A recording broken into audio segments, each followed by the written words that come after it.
پایا آپ نے کہ دونوں جگہ کامن کیا ہے؟ وہاں بھی اللہ تعالیٰ نے یہ کہا کہ اللہ نے کوئی اولاد اختیار، اور یہاں بھی اللہ تعالیٰ نے فرمایا کوئی اولاد اختیار۔ پتہ ہے کیوں ایسا کہا ہے؟ کیونکہ اگر اللہ تعالیٰ کی کوئی اولاد ہوتی تو وہ اللہ تعالیٰ کے اختیارات میں پارٹنر ہوتی، شریک ہوتی، کیونکہ باپ کی وراثت کس کو ٹرانسفر ہوتی ہے؟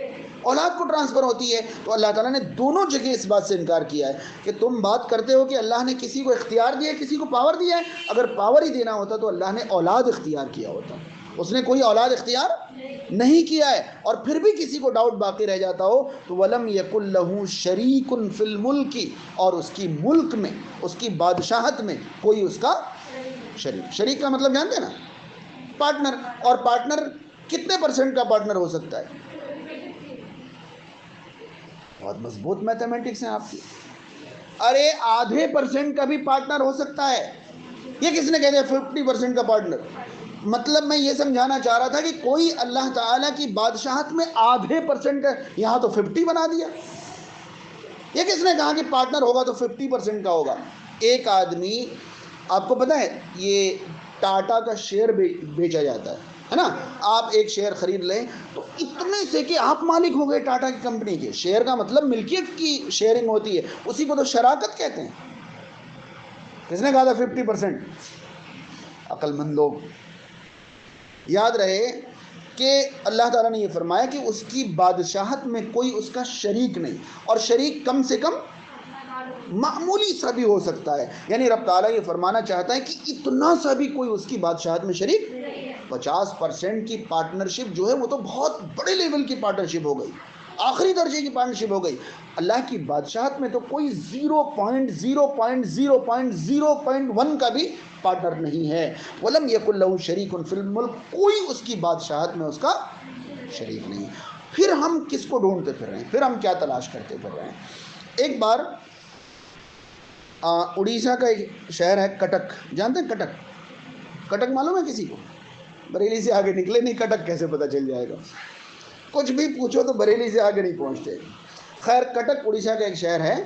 وہاں ایک صاحب نے مجھ سے کہا کہ کٹک میں ایک مزار ہے، اس کا نام ہے قدم رسول۔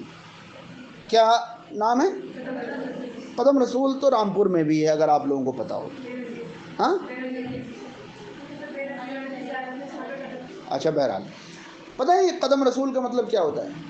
مطلب یہ اڑا رکھا ہے کہ رسول اللہ کے قدم کے نشانات ہیں وہاں پر۔ خیر، نعوذ باللہ، اللہ تعالیٰ ہم سب کو سچ کی توفیق عطا فرمائے۔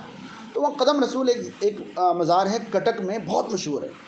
ایک صاحب نے مجھ سے آ کر پوچھا کٹک میں کہ یہ بتائیے کہ اگر اللہ کے یہ اولیاء کچھ بھی نہیں اختیار رکھتے ہیں، کوئی اختیار ان کو نہیں ہے، تو پھر یہاں ہزاروں کی پریشانیاں دور کیسے ہو جاتی ہیں؟ اور کبھی نہ کبھی یہ سوال آپ کے ذہن میں بھی آئے گا کہ یہاں پر لوگ جاتے ہیں اور ان کی پریشانیاں دور ہو جاتی ہیں۔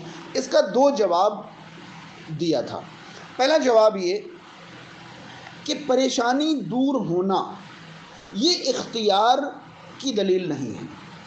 پریشانی دور ہونا یہ اختیار کی دلیل نہیں ہے۔ یہ بتائیے کہ ہندو لوگ امرناتھ یاترا پر جاتے ہیں، معلوم ہے آپ لوگوں کو؟ امرناتھ یاترا پر جاتے ہیں اور بابا برفانی کا درشن کرتے ہی ان کے سارے دکھ ہر لیتے ہیں وہ، ہے نا، اور ساری پریشانیاں ان کی ختم ہو جاتی ہے۔ یہ بتائیے کہ ہندوؤں کا عقیدہ ہے یا نہیں ہے کہ وہاں سے پریشانی دور ہوتی ہے؟ تو کیا آپ یہ کہیں گے کہ امرناتھ یاترا میں جو بابا برفانی ہیں ان کو بھی اللہ نے اختیار دے رکھا ہے؟ یہ کہیں گے آپ رامپور کے تمام مندروں میں جانے والوں سے پوچھیے کہ آپ مندروں میں جاتے ہو تو آپ کی پریشانی دور ہوتی ہے یا نہیں ہوتی؟ کیا کہیں گے وہ؟ تو مندروں میں جو مورتیاں ان کو بھی اللہ نے اختیار دے رکھا ہے۔ نہیں آئی بات سمجھ میں؟ اور جتنے بھی ہندوستان میں جتنے بھی مندر ہیں، مندروں میں جانے والوں کا یہی عقیدہ ہے نا کہ یہاں آنے سے ہماری پریشانیاں، آپ مزاروں میں جا کر اپنی پریشانیاں دور کر رہے ہو، وہ مندروں میں جا کر اپنی پریشانیاں دور کر رہے ہیں۔ اگر ان کو اللہ نے اختیار دیا ہے تو ان کو بھی اختیار دے رکھا ہوگا، اور اگر ان کو بھی اختیار دے رکھا ہے تو پھر زمینیں سمیٹنے کی کیا ضرورت ہے؟ مندروں میں بھی چلے جاؤ۔ خواہ مزاروں کے لیے زمین گھیرنے کی کیا ضرورت ہے؟ غریبوں بانٹ دو مزاروں کی زمینیں، مندروں میں ہی چلے جاؤ، ان کو بھی اللہ نے اختیار دیا، ان کو بھی اختیار دیا ہے، پھر تم میں اور ان میں فرق کیا رہ گیا؟ نہیں آئی بات سمجھ میں میری؟ مندروں سے پریشانیاں دور ہوتی ہیں یا نہیں ہوتی ہیں؟ اگر ہوتی ہیں تو کیا ان کو اللہ نے اختیار دے رکھا ہے؟ نہیں۔ اگر ان کو اللہ نے اختیار نہیں دے رکھا ہے تو مندر والوں کے بارے میں جو آپ کا جواب ہے، مزار والوں کے بارے میں وہی ہمارا جواب ہے۔ ان کی پریشانی کیسے دور ہوتی ہے آپ یہ بتا دیجئے، ان کی پریشانی کیسے دور ہوتی ہے ہم بتا دیں گے۔ سمجھ رہے ہیں؟ اور اگر دونوں کو اختیار ملا ہوا ہے تو دو دو برانچ کھولنے کی بالکل ضرورت نہیں ہے. بڑے بڑے خالی بغدادی تقسیم ہو جائے تو مجھے بھی ایک گھر مل جائے. کتنی بڑی زمین پکڑ رکھی ہے، کیا ضرورت اتنی بڑی زمین گھیر کر رکھنے کی؟ چلے جاؤ مندروں میں مانگو اگر ان کو بھی اختیار ہی دے رکھا ہے تو. نعوذ باللہ من ذالک. بات سمجھ میں آ گئی؟ میں نے ان کو ایک دوسرا جواب دیا تھا، وہ میں آپ کو پہنچانا چاہوں گا. میں نے ان سے کہا کہ یہ بتائیے کہ اللہ کے جتنے ولی دنیا میں ہیں، مزارات جن کے بنے ہوئے ہیں، وہ سارے ولی پریشانیاں دور کرتے ہیں یا نہیں کرتے؟ اب ظاہر سی بات ہے ان کا وہ تو وہی عقیدہ تھا. وہ کیا جواب دیا انہوں نے؟ ہاں ہاں. میں کہا دیکھیے سوچ سمجھ کے بتائیے، پریشانی دور کرتے ہیں نہیں؟ ہاں.